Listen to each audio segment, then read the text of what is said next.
a Canadian radio sanctuary podcast.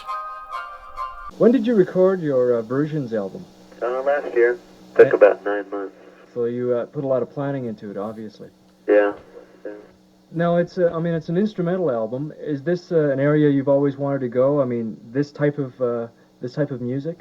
Is it something you've always had a fondness for? Yeah, pretty much. I mean, there's a lot of different kinds of music in the album. Reggae and jazz and rock and roll. Mostly rock and roll, I guess. It's all kinds of music that I like, you know. You do a lot of interesting interpretations of well-known songs, Street Fighting Man, and Harlem Nocturne. That's interesting to see that one pop out of nowhere. Uh-huh. Haven't heard that in a long time. You know the song, though, right? Oh, yes, very well, yeah. You produced this yourself. Have you had a lot of experience behind the board? Quite a bit, yeah. I've produced a number of, a lot of things for a lot of LA groups, trying to get them record deals and stuff.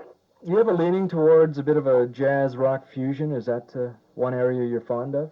Yeah, you could say that. Yeah. Well, who are some of you? Do you have any direct influences? People that, let's say, you would put on your own turntable at home?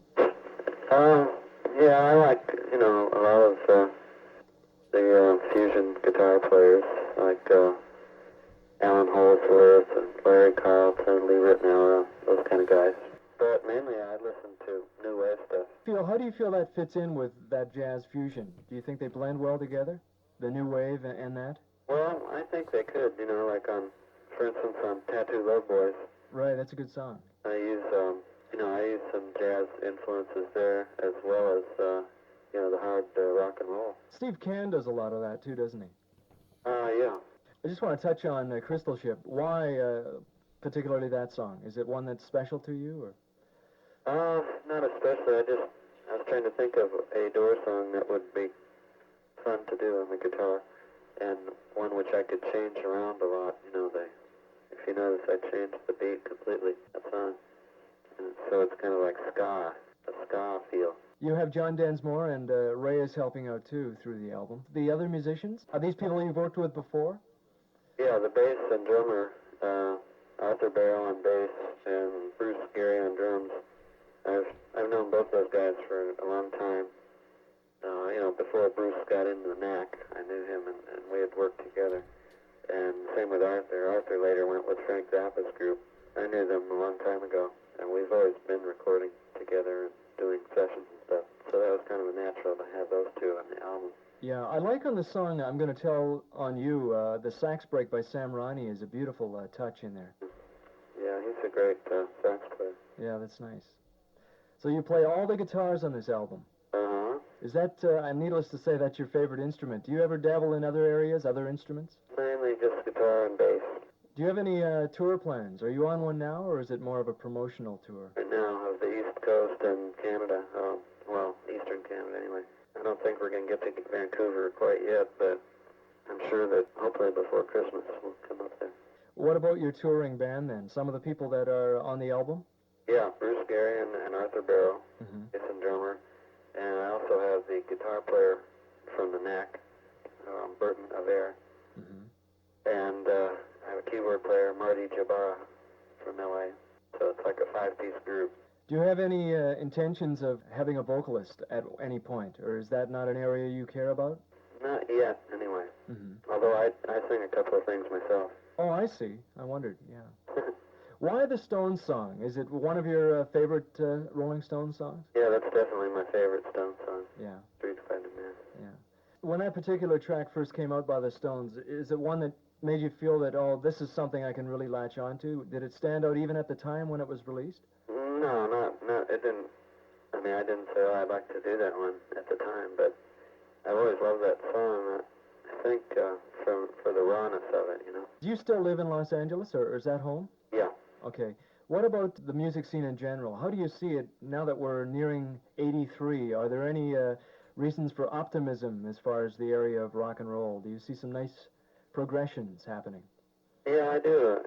I like a lot of the new groups, like some of the Australian groups, Mm-hmm. and synthesizer-based groups, and Bow Wow Wow type groups, and a lot of reggae I like, too.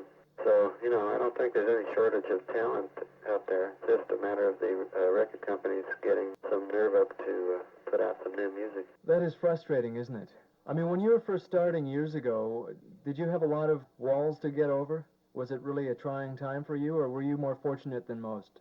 Well, I guess we were more fortunate than most, although we had our share of troubles. You know, we got turned down by every record company in L.A. Took Elektra Records, who they came out from New York to sign us. Because none of the other companies had enough foresight to sign us.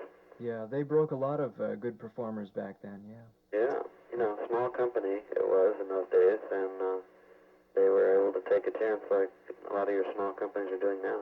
For a lot of our musicians who are listening, guitarists particularly, what type of guitar do you use?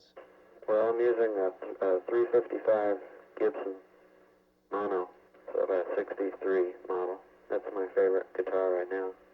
And for a slide guitar, I use an old Les Paul, about a 54 model, Black Beauty. Do you have a lot of guitars, or?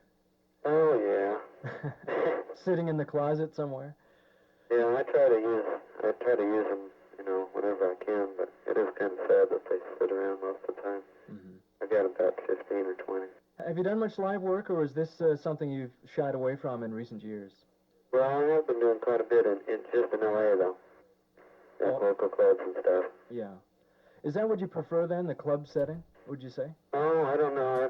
I thought I did, but because they're small and it's easy to fill out the sound, but I don't like the idea of only having a certain age group of people there, you know? Oh, I see, yeah. Like I met a lot of people on the streets on this tour who said they wanted to come, but they were too young, you know? Yeah, that restriction prevents a lot of the young people who want to see you from getting in, yeah. Right. Okay.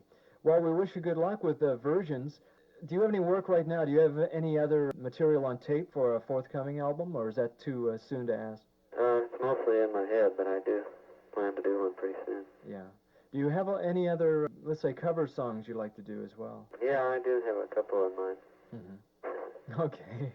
We'll just leave them in your mind for now, then. Yeah. Okay, Robby. Well, hopefully we can see you here in the next couple of months. Okay, great. It'd be nice to catch you. And I just want to say that your guitar work is better than ever. Well, thanks. And thank you very much for your time. Okay. Take care. All righty. Bye-bye.